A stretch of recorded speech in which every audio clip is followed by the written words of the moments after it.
Greetings and welcome to another edition of the Creation Corner with your host, David McNabb. Glad you tuned in to Prescott E-News. And while you're here, take a look around at the site to see all the great things we have listed on here. Different video casts and lots of news, both good and bad, from Prescott area, state, and even national news. So you'll find lots to look at. And if you've seen the show before, we have to start off with a wee bit of humor. And here we go. First one is, I was out driving the other day and I saw a garbage truck that said, "Don't follow closely," on the back of it. Yet another pleasure trampled on by bureaucratic big government. All right. Here's a sign I saw that I liked. I think you'll like it. Teenagers, tired of being harassed by your stupid parents? Act now, move out, get a job, pay your own bills while you still know everything. I don't.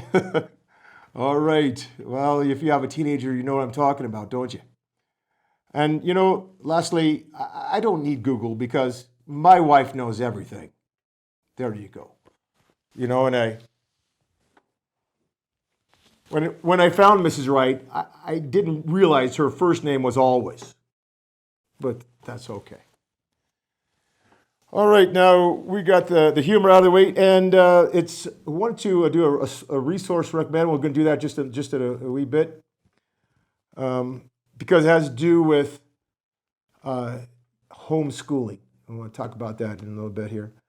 And I want you to send your questions, your comments to me. I will read them on the program if you like, and answer those on the program.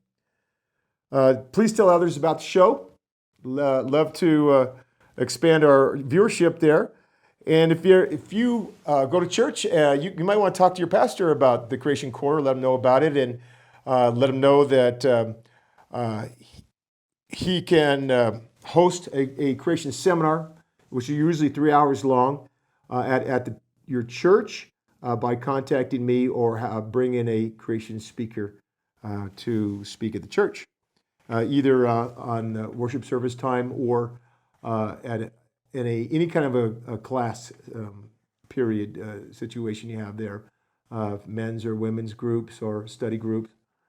I do have a standing invitation for all school board members, superintendents, and science teachers to come on the show and talk to me about the way that they're indoctrinating the kids in public schools, government schools, about evolution and deep time. It's not presented, and we're going through the Prescott High School biology textbook to show you that they present this ridiculous theory as if it was a fact. Far from a fact. And yet it's presented to the kids as a fact in a science book. The rest of the book is science, except for that little bit about evolution in there. That's a fairy tale. But the kids don't know that. It brainwashes the kids into believing in nonsense. So we're going to get to that here in just a minute. I want to mention that the Master's Touch Christian bus service out of Prescott Valley is going to be going to the Ark Encounter in northern Kentucky, just south of Cincinnati. And that's going to be August 17th to the 29th. And you can contact them at 928-759-0206 about getting onto that trip. I highly recommend it. What a good trip that is. It's a life-size replica of Noah's Ark. It's, I believe it's 510 feet long. They're measured by cubits. A cubit is the length between your elbow and your longest finger. Now, that's not an exact measurement, obviously. So some cubits are bigger than others. There was a standard, however. Hebraic cubic was 18 inches, and the Egyptian cubic was 22 inches, 21 or 22 inches there. And there can be cubits of really different lengths. So we don't know exactly in our measurements what that would be, but this is going to be pretty close, we think. It's the largest freestanding wooden structure in the world. It's very impressive when you get up close to it. So I hope you can go and learn all about Noah's flood. Now, before we get into anything here, let's look at Preston biology textbook that they teach the kids with at Prescott High School, 2006 edition. And I'm just turning here to the page. I try to address this every time I get a chance to on the show. And okay, we were talking about homologous structures. That is the things that look similar. So this is part of their evidence.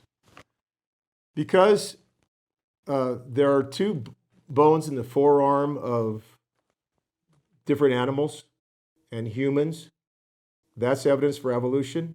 No, it's not. Because they don't have evidence, they put that in and pretend like it's evidence. Vestigial organs. These are supposedly organs in the human body that are not used anymore, have no function anymore because they've become obsolete with the evolution of the human body. Well, turns out that, in the late 1800s, they were up to 100 vestigial organs in the human body. Well, now that science have gotten better at figuring out what these things are for, there's no vestigial organs left. We found a use for every one of them. So, but they don't have any evidence. They still have vestigial organs as evidence in the biology textbook. And folks, this is called a lie in the textbook. And this is what how they're teaching our kids in high school, in public schools today, with lies, because they have no evidence. So I hope you will, if you have a child in the public school system, I hope you'll take that child out and either homeschool them if you can, and if you can't, then send them to a Christian school. Now, in Prescott area, we have an excellent Christian school here called Trinity Christian School. Now, the best option, however, is homeschooling. This is a catalog for homeschoolers. And I went through this, and man, it is packed full of great curriculum for homeschoolers. And here's the phone number, 800-CHRISTIAN. That is 800-247-4784. It's from christianbooks.com. They've been around for a long time. You can get on their mailing. They're free mailers by just calling them or get on the website and let them know that you want to be receiving their mailers. Now, they have all kinds of great things here. Apologia means the defense or answer. Okay, so the Apologia Educational Ministries, they're going to be giving answers for attacks on the Bible at some point. Constitutional literary workbook.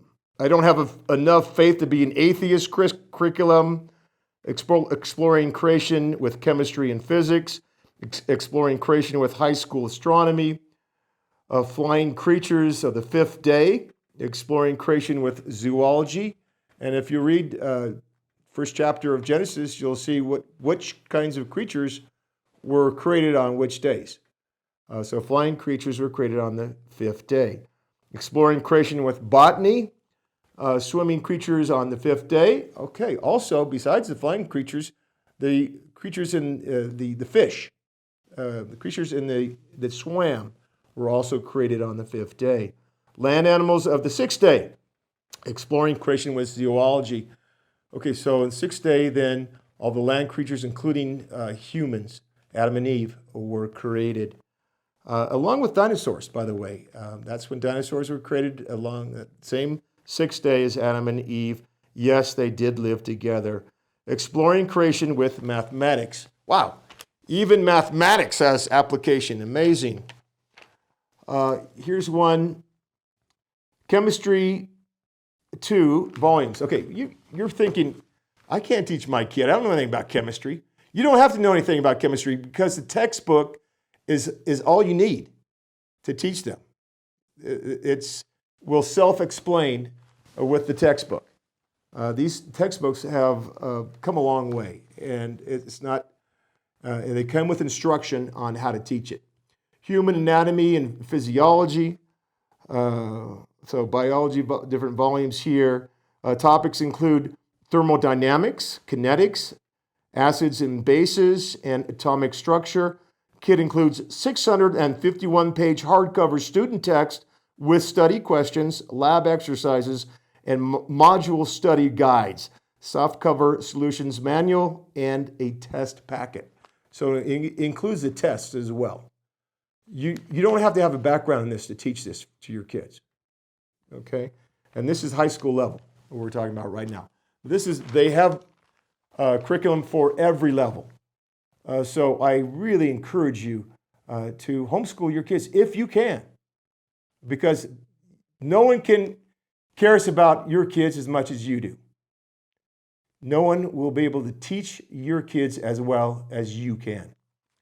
That number again is 800-Christian, 800-247-4784. There you go. That's my recommendation for today. I have just a few minutes left before I introduce my guest to give you a little bit of information on creation. Let me mention here that creation.com, this is a ministry called Creation Ministries International out of Powder Springs, Georgia, and they will send you a free little newsletter every month. Just go on their creation.com website and let them know that you want to get that their free mailings, okay? And so this is one of them here I was looking at the other day. Racism, that's the big topic these days, isn't it? Biblical creation is the only solution to racism. Amen. Because you know what? There's only one race. It's the human race, according to the Bible, God's Word. The highest type of all, the Caucasians, okay, this is talking about how evolution is racist. And I think I'll just finish up with this and not go into something else. Darwin's book came out in 1859, and even the title is racist. The second part of the title is about how the races struggle to survive, and the fittest will be the white race. Okay, the highest type of all, the Caucasians, represented by the civilized white inhabitants of Europe and America. So Darwin, in his theory, says that, yeah, people evolved and are still evolving. And we came from apes, and then the Negroes are closest to the apes, and then the brown people are more evolved, but not as evolved as the white people. How much more racist can you get than that? But they never talk about it. They don't want you to know that Darwin was a racist and that the theory is racist. So they'll never talk about it. The imprisonment of a human being, okay, this is pretty incredible. You probably don't know about this. This was happening in the 1930s. They captured a pygmy in the Congo. His name was Oda Benga. He was 4'11", so he wasn't one of the really short pygmies. But they captured him and they put him in the zoo because they believed in evolution. They believed that this pygmy, this black pygmy from Africa, was very close to the apes, closer to the apes than us white folks. That's racist, right? And so they put him in there, and let me tell you a little bit about him. Although he was widowed twice, and he was left with children, and they captured him and put him in this New York Zoo. This did not matter to the zookeepers, who used him as an exhibit of human evolution. As intended by the exhibit, some visitors asked, was he a man or a monkey? Was he something in between? Okay, is this a man? That's what they wanted you to think. That's what they wanted you to ask. Is this a man? This must be evolving, because this doesn't look like me, right? Was in the 1800s, Australian Aboriginals were killed and their bodies taken to museums around the world for examination and display as missing links in the evolutionary theory. In April 2019, just one museum in Germany returned the remains of 53 individuals to Australia. And later the same year, another German museum repatriated the heads of Maori individuals back to New Zealand. You see, the theory of evolution is racist. They think that man evolved from the apes, and that the Caucasians are the highest evolutionary status of man. So it doesn't get any more racist than that. And folks, I encourage you to study this topic. This is a good website to go to look at different things. And this is search for the truth ministries.net.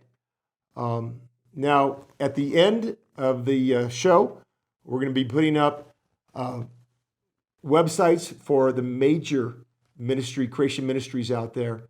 Encourage you to go to those and learn. You can have any of your questions. Doesn't matter what your question is. If it relates to revolution, the answers will be in those websites. So go get your questions answered there. Send your questions in to me. Love to hear from you. Email me or call me with that. If you need any creation resources, I have hundreds of them for sale. So I can help you with that as well. Right now, I want to introduce my special guest that I have with me today. And we've got a new church in town, Prescottonians. It's called The Flock. And the pastor of The Flock is Pastor Ronnie James. And I brought him in today to tell you all about it. So, Brother James, thank you for coming and being my guest today. I appreciate Thank you. I'm honored. Appreciate your time. And tell us first a little bit about your own background. How is it you became a pastor? I became a pastor because I first became a worship leader. I was a 9/11 convert. I had spent the 90s kind of in and out of church. I met and married my wife in the late 80s, and she was raised in a Christian home and carried Christian values throughout the early years of our marriage. And I kind of sporadically, dipped my foot in the pool of church here and there. But then when the Twin Towers went down, I thought the world was coming to an end. So I told my wife I need to start going to church. And shortly after that, I got baptized. And then as a musician, it was a natural thing for me to step onto the worship platform, and I became a worship leader. And then later on, I realized that to be the most effective worship leader that I could be, or worship pastor eventually, was to go to Bible college and get some sort of credentials and. And you did that at Calvary Chapel, Costa Mesa. Yeah, in California. And that's where folks, you probably have heard of Calvary Chapel. Maybe you've gone there, or maybe you're a member. And we have two Calvary Chapels in Prescott and as well. And they're both excellent churches. I've been to both of them. But it all started in Costa Mesa. That's the hub of Calvary Chapel. And the Calvary Chapel, they do have other colleges, Calvary Chapel colleges at some of the other churches. But the biggest and best Calvary Chapel college is there at Costa Mesa, and that's the one you went to. Yes. And did you know Chuck Smith there? Well, I didn't really know him personally, but he's there, and he's we call him Papa Chuck, and so yeah, I mean, he knows everybody by face, and yeah, so I was there. I was there from 2006 to 2011, something like that, while he was still alive. And a great man and a great preacher man, great and preacher. teacher. Man, what a good teacher! Just a loving guy. The story I always tell about Chuck is, when at the height of the popularity of the movement, and I'm going to Bible college there, and I had a Monday morning class. And so the way I would get to my class was to drive through the entire parking lot of the church. And of course, on Monday morning at 8:30 in the morning, it's completely empty. And I would always see Pastor Chuck out in the parking lot driving around in a golf cart picking up trash. And so one day I rolled. He could have had 10 other people doing that. Yeah, so I rolled down the window. Right, he did it. He did it every Monday morning. If not even more than that. And so I rolled down the window one morning and I says, "Good morning, Pastor." I said, I go, you don't need to be picking up the trash, And he goes, how he talks. He's that's what I do. This is just what I do, And I thought that was such a great little intimate moment between me and him. That not many people are going to see that he's preaching in front of thousands on Sunday morning, and he's still out in the parking lot picking up the trash on Monday morning. What a humble and genuine servant leader. Yeah.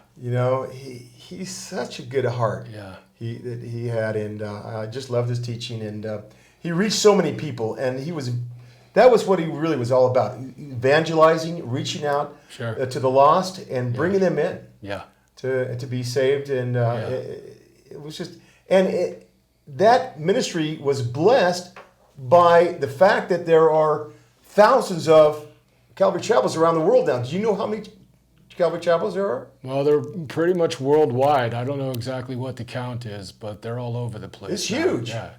The movement spread like wildfire. Huge. Right. Yeah, there's a Calvary Chapel on every corner in Southern California. Well, that's a great place for it to start. He was a wonderful man, and everyone loved him. Well, the Calvary Chapel movement of the 70s was a big part of the Jesus movement of that time. Yes, so, that's right. Ronnie Frisbee and the hippies and the whole thing that they built, and they really put their stamp on evangelizing and street witnessing and all that, which is one of the things that we're trying to get back to. I think, over the course of 4 decades, we've, as Christians and churches, some of us has kind of lost that fire to go out into the community and to spread the gospel and to try to find the people that are extremely lost. And so our mission here in Prescott now has changed a little bit from what it was in California with our ministry, but we really are looking to reach people that have been hurt by their respective church or by family, Christian people. And so we're really trying to reach lost people that would never go to church, and kind of reach out to them and offer them a gathering in a community of people where we can just all come together non-denominationally and love. And our church, our vision for our church is to have a community of people that meet on Sunday morning to fortify the saints and sort of, solidify our mission and what we're going to do outside the 4 walls of our church, as opposed to, a lot of church programs and what we're doing and the potlucks that we're having in the parking lot barbecues, which is great. That's all great. And I think that's all an important part of fellowship. But also we want to, like the Bible says, we want to come together, fortify the saints, and then get out there into the community and try to do, some damage, for lack of a better term. And there is some of that being done by the churches locally here, but not enough. And that should be a big emphasis for all Christian churches. Yeah. That's just about what we need to be about, because that's what Jesus said we need to do. Yeah. And I'm glad you're doing it. And when did you first start your music ministry? 2005 in Irvine, California. In Irvine. Yeah. Okay. Was that a new church you were at there, or was it an established church? It was a Bible study that we started at this place called Pacific Church of Irvine, and what we did is we started renting a little room, not much bigger than this, in the back of that church on Saturday nights. And that was a maybe 10 to 20 person Bible study every Saturday night. And so what we would do as a family, church family, we would have a potluck and everybody would bring a dish. And so we would worship and we would teach and we would study the Word, and then afterwards we would all have a Saturday night dinner together. And that's what led to the flock outreach and the music ministry and what it became. Okay, super. Now, when did you move to Preston? In the summer of 2016. 2016. Why did you decide to come here? I was working for a company in Corona, California, and we decided that we were going to move the company out of California. And we looked around in different spots of Phoenix and Dallas, Texas. We ended up here in beautiful Prescott. You came a little Prescott? Yeah. Not the big city? Believe it or not, if you know California, Prescott's a lot like, like Big Bear, California, up in the mountains and Lake Arrowhead. Right. And that's what we loved about it. The Four Seasons, the small community, that's this kind of thing we're all looking for. We're getting up in age and we want to get out of the rat race and the traffic and, the smart thinking. I just like the way you think because I just don't like the big city. Something about the big city.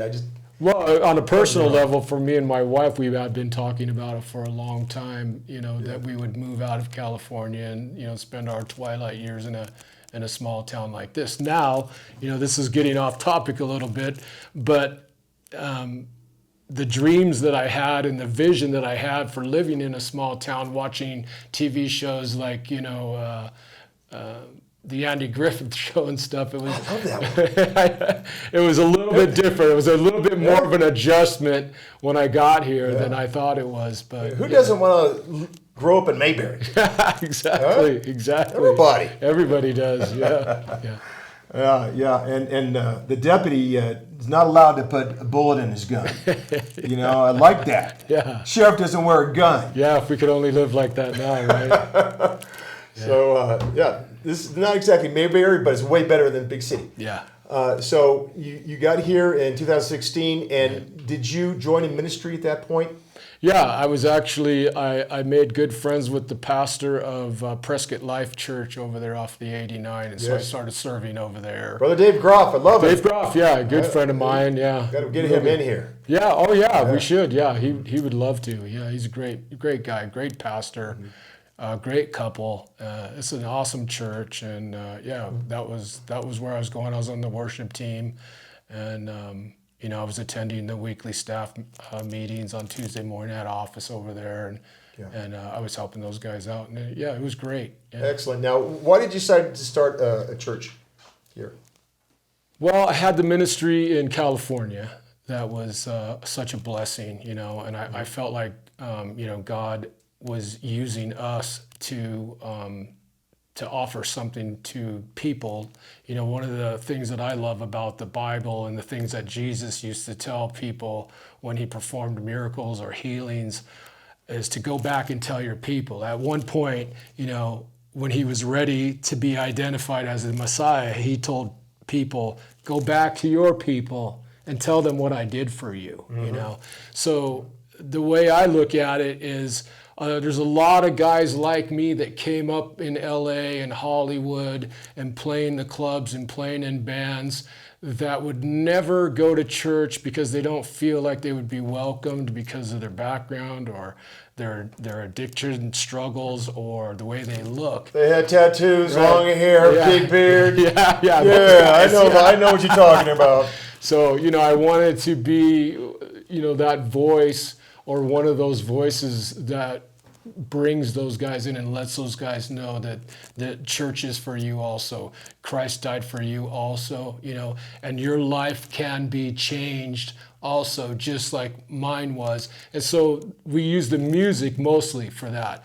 The music and the different bands and friends of mine and different musician friends of mine and worship leaders, they all started to come in and share in music.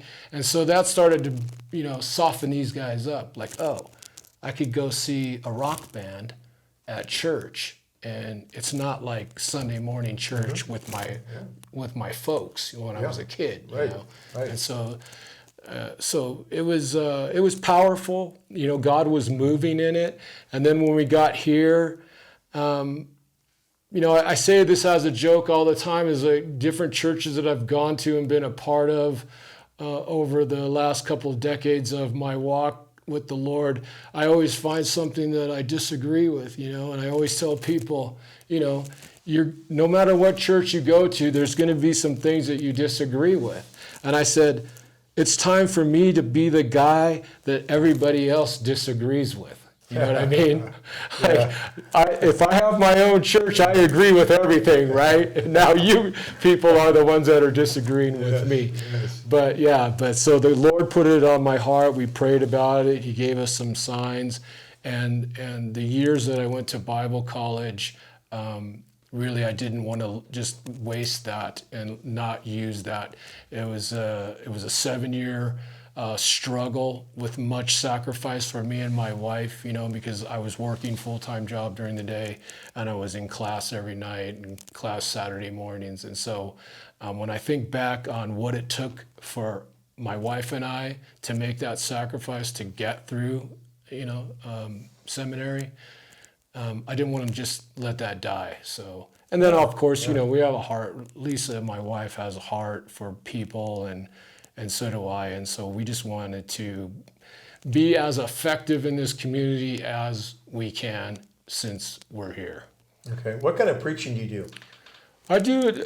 You mean like, do I go through the word script? Verse by verse, or topical, or? No, it's mostly topical. I'm praying. I'm allowing the Spirit of God to give me, subjects, and that's been working well for me. I don't normally do the, through the Bible, passage by passage, verse by verse, the way Chuck did. But I think a little bit. I do that a little bit. I think I do a little bit of both, And I always find myself, when I'm studying, even though Chuck is in heaven now and long gone, he has all his commentaries are all online. And almost every week I find myself when I'm studying thinking, what would Pastor Chuck say? Oh. So I can always go on there, whatever passage that I'm studying, he's got an elaborate commentary on every single passage. They say that Pastor Chuck preached through the Bible cover to cover 9 times in his ministerial career. So he has some great insight, and I still use that. Where do you find that commentary? BlueLetterBible.org. BlueLetterBible.org. It's a Calvary Chapel-based informational Bible resource. Yeah. Well, that's a good thing to know. Yeah, I'm going to look that up. BlueLetterBible.org. Yeah. Okay, great. Yeah, Well, thanks for letting me know about that. Yeah. Okay, and tell us why. Now, the ministry is called The Flock. Mm-hmm. And how did you pick that name? Well, we just thought that, we had to come up with a name, and so much like rock bands that have to come up with a name so quickly, and they pick something for their first show, and then all of a sudden the band takes off and they're stuck with this name, right? It's kind of like that. We did come up with it very quickly, but we just thought it was unique. Most churches have kind of a typical name most of the time, so we wanted to come up with something that was more conducive to our outreach at the time. Mm-hmm. Okay. I don't know if we just started a church style Sunday morning back then, if we would have called it that, but the flock outreach thing was about bringing everyone together, Christians and non-Christians alike. So we did have, through the music and the Saturday night concert and the free food every Saturday, it did bring a lot of different types of people. What? You got free food there? We did, yeah. It's funny because I was just talking to somebody about that the other day. And that's one of the things that set us back when we grew too big. We obviously couldn't do the potluck anymore, and then we grew too big where we couldn't really afford to just bring in, 500 pizzas for everybody or whatever. But one of the things that was fascinating about it is the homeless community found out that there was free food there, and so when they started coming, it's funny they started stealing the food, or they thought they were stealing the food that was left over at the end of the night, right? And so they'd be stashing food in their bags and everything until I told them, you can take whatever's left over. You can come here and you can eat, and when it's all over, whatever's left, you can take it. So. Yeah. Great. That's awesome. We were kind of able to minister to some of the homeless community there Neat. also. Neat. Yeah. When did you start the church up? When Here? the first? Yeah. I actually started it in 2000 in the fall of 2019. We started meeting on Thursday nights over at the Adult Center off of Rosser. Okay. And then God opened a door for us to move down to a Sunday morning service at the event spot off the 69 down there by Footworks. Yes. And then COVID came, so they shut the building down there, and we were kind of out for a while. And then by the time we were ready to go back, I guess the event spot changed ownership or something like that. And then in the meantime, I just set up a film studio similar to this in my garage, and I just fortified my YouTube channel. I still preached every week. I still did a video every Sunday morning, and then I would edit it with Premiere Pro and throw it up on YouTube until at the end of April we met the couple that owns Prescott Vibes Event Center over there off the 89. Okay. And so we've moved in over there on Sunday morning. Okay. When was your first service there? 3 weeks ago. 3 weeks ago, okay. June 6th was our first service there. So we're 3 weeks in. This will be our fourth Sunday coming up. Okay, and the reason I knew about it is because you sent out a postcard in the mail to, I guess, everyone, right, in the area? Yeah. And I got that postcard, and it looked very interesting. And I gave you a call and said, hey, what's up with the new church? Yeah. And you told me about it, and it sounded really good. And that's why I was able to get you on today, because I was talking to you about the church. Yeah. And so it was that's a good idea. Yeah. When you're starting up a ministry like that, you want to let people know, and direct mail postcard is a good way to do it. Yeah. Yeah. I think it got attention to a lot of people. And how is your attendance been so far? Well, I think last week we had upwards to 15 people, so it's a bit slow, but we're ministering to the people that are showing up. Absolutely. Tell us now exactly where it is, how to get there, and what the service times are. It's Sunday morning, 10 a.m., and it's off the Arizona Highway 89, right across the street from the airport. It's down the road a little bit from the Potter's house, and there's a Circle K on the same side of the road. So if you go down the 89 past Antelope Hills Golf Course and the airport, then it would be, if you're heading out towards Chino Valley, it would be on your left. Okay. Yeah. Real good. And there is a sandwich sign that says... Yeah, I have some sandwich boards and some flags out there. Okay. Well, that's great. And, it's... that's 10 o'clock on Sunday morning, and I'm going to come in to the church and check it out here real soon and hear you preach. And I'm looking forward to that. And you also lead the worship music, right? Yeah, currently, yeah. So I do the worship. So that sounds really good. And folks, I really recommend that you go and check out this new church ministry, The Flock, in Prescott. And we're going to put up your contact information. Appreciate it. How to contact you on the screen. So you can...